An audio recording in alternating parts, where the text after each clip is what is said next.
Com certeza você já deve ter feito essa pergunta alguma vez na sua vida. Se Deus é realmente todo-poderoso e bondoso, então por que o mal existe? Eu já conversei com muito ateu e com muitas pessoas e eu sempre me deparei com essa indagação.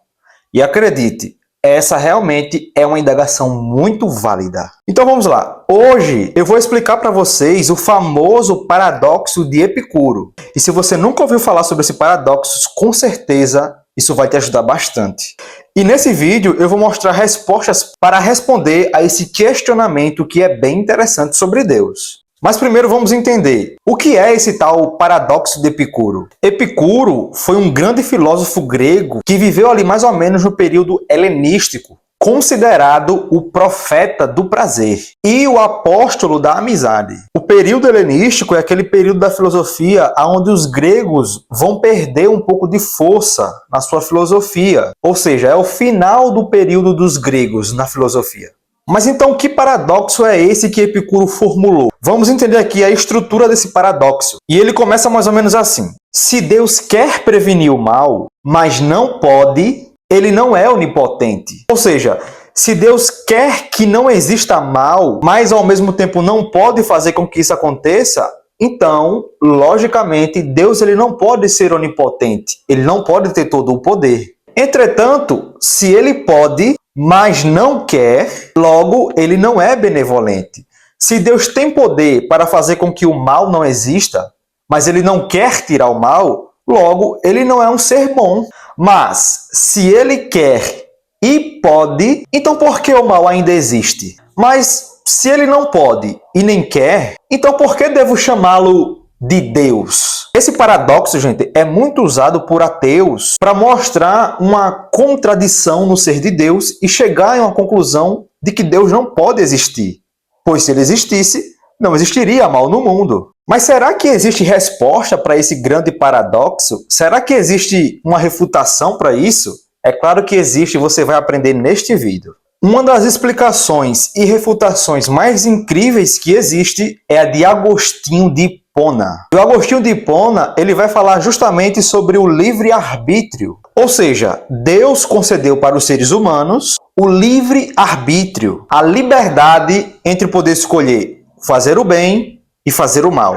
E o Agostinho de Hipona, que foi um grande doutor e filósofo da Igreja Católica, considerado pela Igreja Católica como um santo, ele formulou algumas ideias para refutar a teoria de Epicuro. Agostinho falou o seguinte: se Deus impedisse o mal, ele de certa forma estaria tirando a nossa liberdade, pois o mal surge das nossas escolhas erradas, feita por seres livres. Então observe, se Deus ele agisse na liberdade do ser humano, o ser humano jamais ia poder ser livre. Se o homem vai lá fazer uma atrocidade ou algo ruim e Deus fosse lá e impedisse aquilo todo o tempo, toda hora, que livre-arbítrio teríamos de escolher? Não existiria de forma alguma e não seríamos seres livres. Ou seja, se alguém comete um crime, isso não é culpa de Deus. Nós não podemos acusar a Deus de ser culpado pelo mal. Mas a culpa é do homem que está utilizando o livre-arbítrio que Deus deu de uma forma totalmente mal e errada. Então a culpa é do ser humano que está fazendo a maldade e não de Deus. Outro ponto é que para Agostinho, o mal em si, em sua essência, não existe por si só. O mal, ele é a ausência justamente do bem. Assim como a escuridão é a ausência da luz. A escuridão não existe por si só. A escuridão ela está onde a luz não consegue alcançar. Então Agostinho ele chega à conclusão de que Deus criou tudo bom, mas o afastamento do bom, ou seja, de Deus, que é o sumo bem, infelizmente gera o mal no mundo.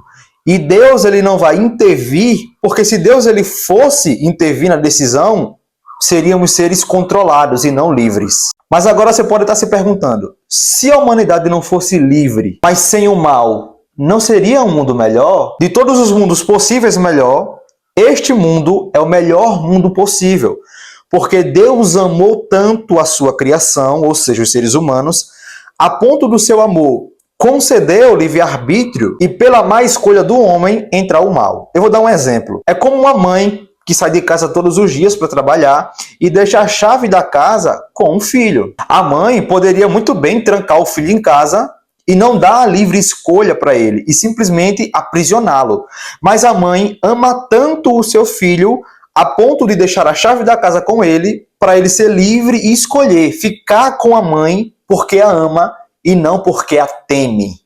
Da mesma forma, isso serve para Deus. Ninguém é obrigado a seguir ou a gostar de Deus. O livre-arbítrio que Deus deu foi a todos os seres humanos. Infelizmente, o ser humano utiliza o livre-arbítrio que Deus deu de uma forma totalmente errada. Por consequência disso, o mal entra no mundo. É assim que Agostinho de Hipona olha para esse tema. Além disso, para concluir, é importante explicar que o mal pode fazer parte de um plano maior que hoje nós não conseguimos entender e compreender, mas que no final Deus sempre vai extrair algo bom para nós. Claro que essas não são respostas definitivas para esse assunto, mas são respostas que nos fazem refletir bastante sobre o tema. Então espero que vocês tenham gostado e até o próximo vídeo.